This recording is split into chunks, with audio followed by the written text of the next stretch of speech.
Let me start with an example from a classic story that we all know, the boy who cried wolf. The same applies for cybersecurity. So today we are seeing more and more alerts that are showing in the security operations center team, but the problem is there are so many alerts, high rate of false positive, which then came out that those cyber analysts are ignoring most of the alerts.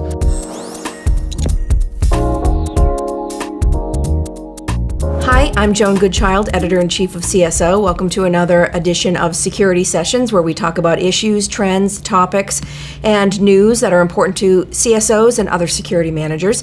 Today we're talking to Eran Barak. He is the CEO of Hexadite, and he's going to tell us a little bit more about what Hexadite does. Yeah, absolutely. So, John, thank you very much for having me here today and the opportunity to speak with you. So, Hexadite is a leading provider in the area of cybersecurity, orchestration, and automation. Hexadite provides you with all the process from investigation to remediation, post-detection, enable you to reduce the time from detection to remediation and streamline the entire incident response process.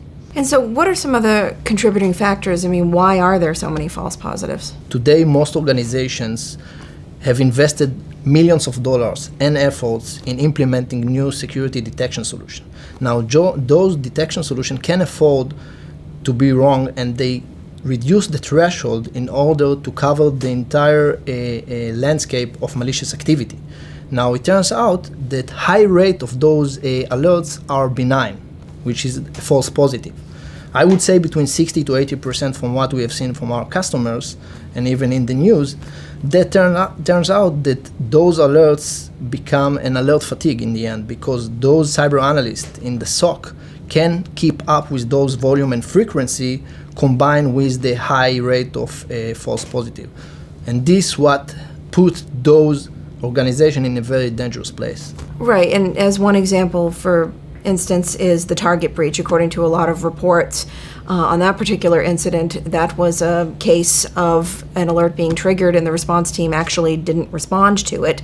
And now we know what happened. It's one of the biggest breaches ever. It's a great example. Target, if you remember 3 years ago, so they got breached on the Thanksgiving season. And what happened in Target is basically a few months before they been hacked, they bought a detection solution for $1.6 million.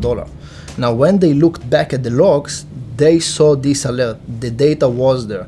And what happened, the hacker put a malicious activity, a malware, on the payment system, and basically every time the customer swiped his credit card, all the credit card details has been captured. Now, the attackers were able to record like 40 million records, which in the end, when they tried to take it out of the organization, this detection solution raised a flag, raised an alert to the guys in Bangalore who monitor the SOC team of Target, who monitor all the alerts.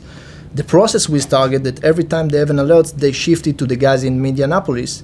In this case, they just ignore the alert. So what's the solution? Can we hire our way out of this? I mean, more people means, more hands on deck to pay attention to these kinds of alerts?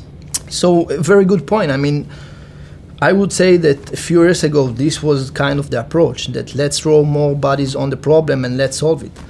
In fact, in the reality, it's not the right solution to do, and we can see, and we have seen in the last few weeks some stats that says most of the organization receive 500 alerts per day. Mm-hmm. If you multiply it by 30, you get 50,000 alerts per month.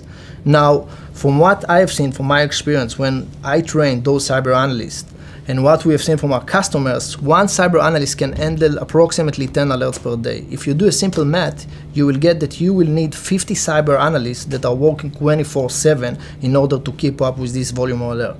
We are all human. We can work 24/7, so we need to do shifts. If you do shifts of 8 hours, again, with a simple math, you go to 150 cyber analysts that are working in shift of 8 hours. 150 analysts, it's something that no organization all over the world can afford.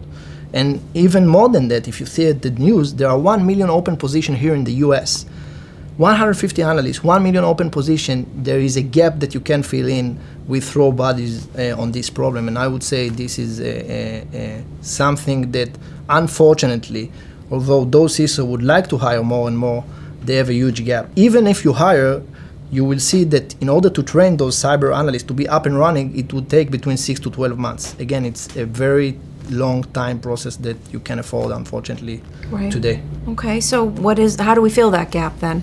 If we can't do it with people, how does the CSO avoid alert fatigue? I would say the right approach today that we provide and we see in the market, and the number and the facts support this approach, is automation. Imagine if you would have all the time and all the resources to investigate each and every alert. Wouldn't you do that? You would of course do that, and with automation give you the ability to investigate each and every cyber alert, keeping up with the volume of alerts. Because even if we think today, I mentioned 50,000 alerts per month, but it will just grow and increase exponentially. The number of cyber analysts will not increase exponentially, so in order to keep up and have the same ratio, you will need automation in place. Right. Well, security never has all the resources that it wants and needs, right? That's a topic for another day, though, Correct. right? Okay, thanks. Eran Barak with Hexadite, thank you very much for joining us today. For more on security topics, issues, trends, and other things important to security managers, check out CSO Online. That's all for today. Thanks for joining us. I'm Joan Goodchild. Have a great day.